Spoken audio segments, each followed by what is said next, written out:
হরে কৃষ্ণ। আজ 15ই শ্রাবণ 1431 ও 31শে জুলাই 2024 বুধবার, একাদশী কামিকা। এই কামিকা একাদশীর দিন আমি শ্রীমদ্ ভাগবতম পাঠ করছি।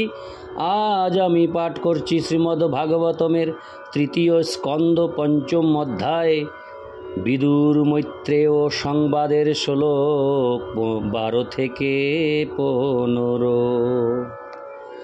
নারায়ণ হে নারায়ণ ভব ভয় হরণম নারায়ণ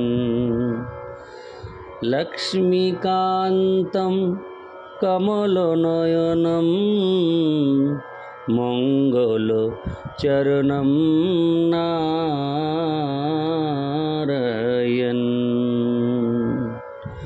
শ্লোক 12। মুনির বিবক্ষুর ভগবদ্গুণানাং সকাপিতে ভারতমাহো কৃষ্ণ যস্মিন্নৃণাং গ্রাম্য শুকানুবাদৈর্মতির্গৃহীতা নু হরে কথায়াম। অনুবাদ: আপনার সকা মহর্ষি কৃষ্ণ দ্বৈপায়ন ব্যাস পূর্বেই তার মহান রচনা মহাভারতে ভগবানের দিব্য গুণাবলীর বর্ণনা করেছেন, কিন্তু তার প্রকৃত অভিপ্রায় ছিল জনসাধারণের অর্থ ও কাম বিষয়ক গ্রাম্য কথা শ্রবণ করার তীব্র প্রবণতার মাধ্যমে তাদের মনোযোগকে কৃষ্ণ কথার ভগবদ্গীতার প্রতি আকৃষ্ট করে না। হরে কৃষ্ণ। তাদের মনোযোগকে কৃষ্ণ কথার অর্থাৎ ভগবদ্গীতা প্রতি আকৃষ্ট করানো।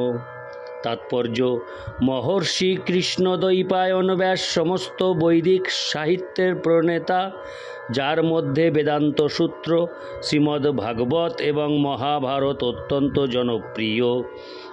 শ্রীমদ্ ভাগবতে 1:4-25 উল্লেখ করা হয়েছে যে জীবন দর্শন থেকে বৈষয়িক বিষয়ে অধিক আগ্রহী অল্প বুদ্ধি সম্পন্ন মানুষদের জন্য শ্রীল ব্যাসদেব মহাভারত রচনা করেছেন।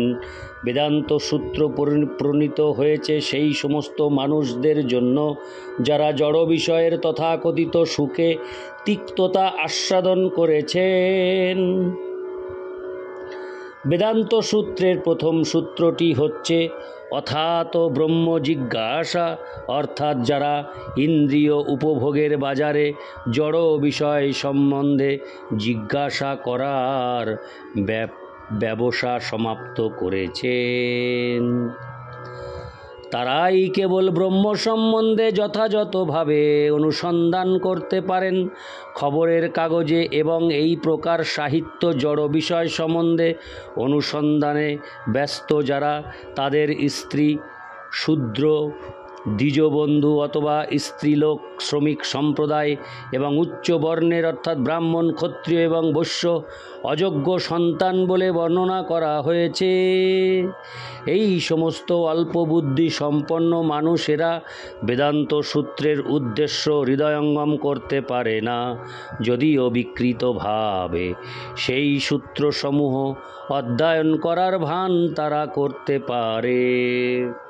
বেদান্ত সূত্রের প্রকৃত উদ্দেশ্য বেদান্ত সূত্রের প্রণেতা শ্রীমদ্ ভাগবতে বিশ্লেষণ করেছেন, এবং কেউ যদি শ্রীমদ্ ভাগবতের সাহায্য ব্যতীত বেদান্ত সূত্র বুঝতে চেষ্টা করে, তাহলে সে অবশ্যই মস্ত বড় ভুল করছে। এই প্রকার বিভ্রান্ত মানুষেরা, যারা তাদের দেহকে তাদের আত্মা বলে মনে করে জনকল্যাণ এবং পরহিতকারী নানা প্রকার জড়জাগতিক বিষয়ের প্রতি আগ্রহী হয়, তারা বরং মহাভারতের আশ্রয় গ্রহণ করতে পারে, যা শ্রীল ব্যাসদেব তাদের কল্যাণের জন্যই বিশেষভাবে রচনা করেছেন।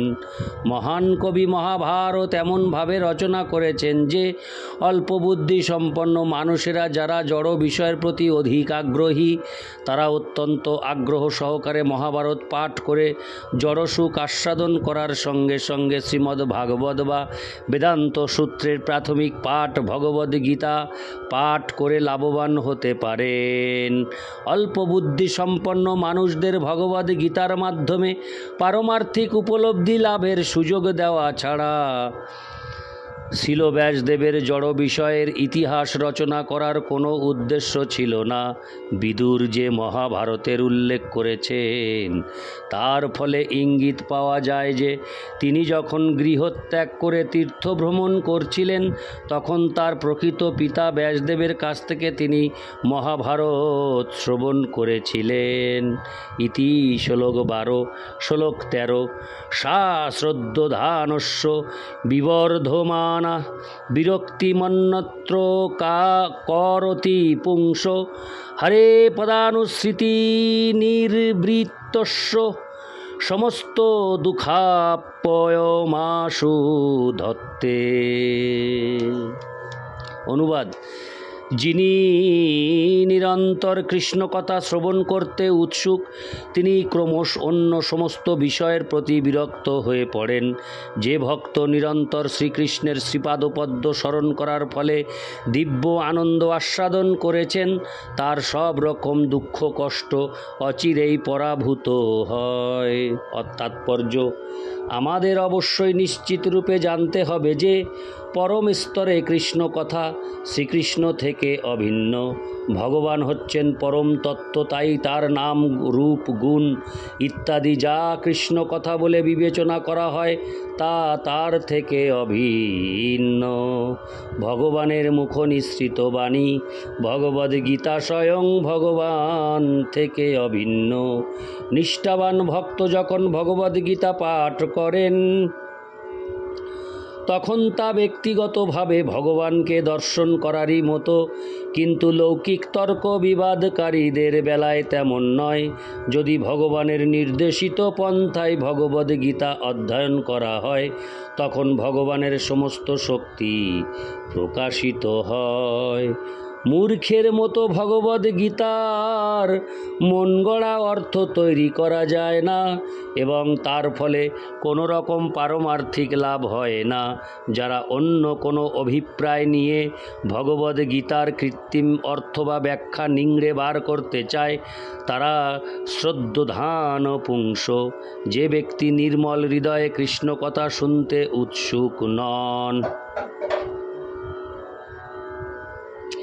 এই প্রকার মানুষেরা ভগবদ্গীতা পাঠ করে কোনো লাভ করতে পারে না। তারা সাধারণ মানুষের বিচারে যত বড় পণ্ডিতই হোক না কেন। শ্রদ্ধধান অথবা শ্রদ্ধাবান ভক্ত ভগবদ্গীতা পাঠের ফলে সর্বতোভাবে লাভবান হতে পারেন, কেননা ভগবানের সর্বশক্তিমত্তার ফলে তিনি সেই দিব্য আনন্দ উপলব্ধি করেন যা সমস্ত জড় আসক্তি বিনাশ করে এবং আনুষঙ্গিক সমস্ত ভৌতিক ক্লেশও নিরস্ত করে। ভক্তেরাই কেবল তাদের পারমার্থিক অনুভূতির ফলে বিদুর কর্তৃক উচ্চারিত এই শ্লোকের মাহাত্ম্য হৃদয়ঙ্গম করতে পারেন। ভগবানের শুদ্ধ ভক্ত কৃষ্ণ কথা শ্রবণ করে এবং ভগবানের শ্রীপাদপদ্ম নিরন্তর স্মরণ করে জীবনের আনন্দ লাভ করতে পারেন। এই প্রকার ভক্তদের জড় অস্তিত্ব বলে কিছু নেই এবং অপ্রাকৃত আনন্দের সমুদ্রে বিচরণশীল ভক্তের কাছে বহু বিজ্ঞাপিত ব্রহ্মানন্দ অত্যন্ত তুচ্ছ। ইতি শ্লোক 13। শ্লোক 14।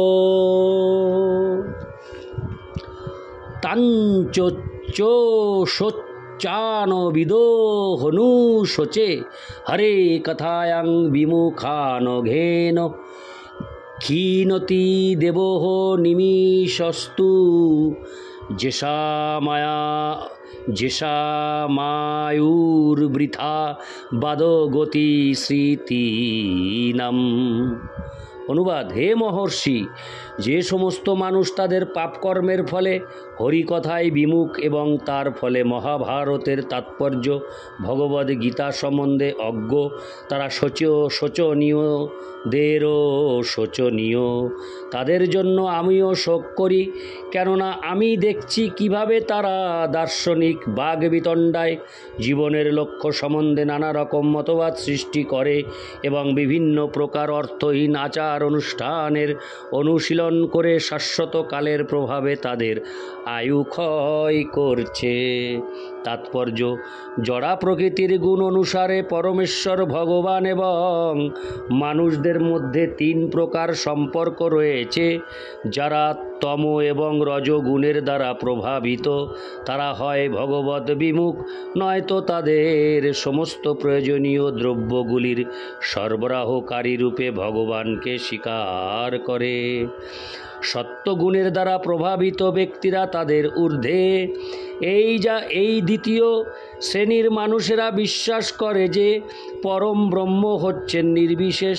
তারা কৃষ্ণ কথা শ্রবণাত্মক ভক্তিযোগের পন্থা স্বীকার করে, তবে জীবনের চরম লক্ষ্যরূপে নয়, লক্ষ্যে পৌঁছবার উপায় রূপে। তাদেরও উপরে রয়েছেন শুদ্ধ ভক্তেরা। তারা জড় সত্য গুণেরও ঊর্ধ্বে শুদ্ধ সত্ত্বে অবস্থিত। তারা স্থির নিশ্চিতভাবে জানেন যে ভগবানের নাম, রূপ, গুণ, যশ ইত্যাদি পরম স্তরে পরস্পর থেকে অভিন্ন। তাদের কাছে কৃষ্ণ কথা শ্রবণ ভগবানের সঙ্গে মুখোমুখি সাক্ষাৎ থেকে অভিন্ন। শুদ্ধ ভগবদ ভক্তির স্তরে অধিষ্ঠিত এই শ্রেণীর মানুষদের কাছে মানব জীবনের চরম লক্ষ্য বা পুরুষার্থ হচ্ছে ভগবদ ভক্তি। যেহেতু নির্বিশেষবাদীরা মনোধর্ম প্রসূত জল্পনা কল্পনায় মগ্ন, তাই তাদের পরমেশ্বর ভগবানে বিশ্বাস নেই এবং কৃষ্ণ কথা শ্রবণেও রুচি নেই। ভগবানের শুদ্ধ ভক্তেরা তাদের জন্য শোক করেন। শোচনীয় নির্বিশেষবাদীরা রজ এবং তমগুণের দ্বারা প্রভাবিত মানুষদের জন্য শোক করে, কিন্তু ভগবানের শুদ্ধ ভক্ত তাদের উভয়ের জন্যই শোক করেন, কেননা তারা উভয়েই ইন্দ্রিয় সুখভোগের চেষ্টায় এবং মনোধর্মী জ্ঞানের প্রভাবে জীবনের চরম লক্ষ্য সম্বন্ধে বিভিন্ন মতবাদ সৃষ্টি করে তাদের দুর্লভ মনুষ্য জীবনের সবচাইতে মূল্যবান সময় নষ্ট করছে। ইতি শ্লোক 14। শ্লোক 15। তদস্য কৌশারব শর্মদাতুর্হরে কথামেব কথাসু সারম উদ্ধৃত্য পুষ্পেভ্যো ইবার্তবন্দ শিবায় ন কীর্তয় তীর্থকীর্থে। অনুবাদ: হে আর্তবন্ধু মৈত্রেয়, ভ্রমর যেভাবে ফুল থেকে মধু আহরণ করে, তেমনি আপনিও সমস্ত কথার সারভূত পবিত্র কীর্তি শ্রীহরির কথাই সারা জগতের মঙ্গলের জন্য আমাদের কাছে কীর্তন করুন। তাৎপর্য: প্রকৃতির বিভিন্ন গুণের বিভিন্ন প্রকার মানুষদের জন্য বিভিন্ন আলোচনার বিষয় রয়েছে, কিন্তু সমস্ত বিষয়ের সার হচ্ছে পরমেশ্বর ভগবানের সঙ্গে জীবের সম্পর্ক।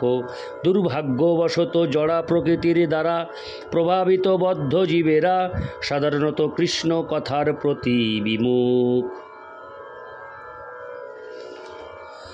কেননা তাদের অনেকেই ভগবানের অস্তিত্বে বিশ্বাস করে না, আর অন্যেরা ভগবানের নির্বিশেষ রূপকেই কেবল বিশ্বাস করে। উভয় ক্ষেত্রেই তাদের ভগবান সম্বন্ধীয় বলার কিছু নেই। অবিশ্বাসী নাস্তিক এবং নির্বিশেষবাদী উভয়েই সমস্ত কথার সার যে কৃষ্ণ কথা তা অস্বীকার করে, এবং তাই তারা হয় ইন্দ্রিয় তৃপ্তি অথবা মনোধর্মী জল্পনা কল্পনার দ্বারা নানাভাবে আপেক্ষিক জগতের বিষয়ে যুক্ত থাকে। বিদুরের মতো শুদ্ধ ভক্তের কাছে জড়বাদী কর্মী এবং মনোধর্মী জ্ঞানীদের আলোচনার সমস্ত বিষয়গুলি সর্বতোভাবে অর্থহীন। তাই বিদুর মৈত্রেয়ের কাছে অনুরোধ করেছেন তিনি যেন কেবল সমস্ত কথার সার কৃষ্ণ কথাই কীর্তন করেন, অন্য আর কিছু নয়। ইতি শ্লোক 15। नारायण हे নারায়ণ ভবভয়হরণম নারায়ণ লক্ষ্মীকান্তম কমলনয়নম মঙ্গলচরণম নারায়ণ। হরে কৃষ্ণ, জয় রাধে রাধে গোবিন্দ, হরি বল।